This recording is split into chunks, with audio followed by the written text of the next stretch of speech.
Hello everyone. তো আমি নবদ্বীপ চলে এসেছি মামার বাড়িতে, আর আমি গেছিলাম অশ্বিনী গোল্ডে। তোমরা হয়তো নাম শুনবে, নবদ্বীপে খুব ফেমাস সোনার দোকান।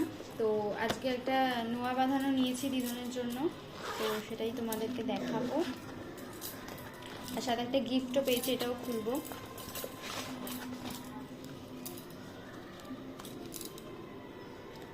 এই হচ্ছে নোয়া বাঁধানোটা, কেমন হয়েছে জানিও। এই হচ্ছে ডিজাইনটা, তো এটা নিয়েছি। আর এবার গিফটটা খুলবো, দেখি গিফট কি দিয়েছে।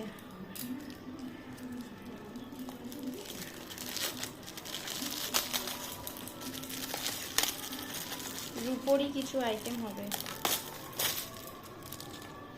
এই যে রূপোর কি সুন্দর একটা লক্ষ্মী গণেশের মূর্তি দিয়েছে, দেখো মিনা করা, খুব সুন্দর।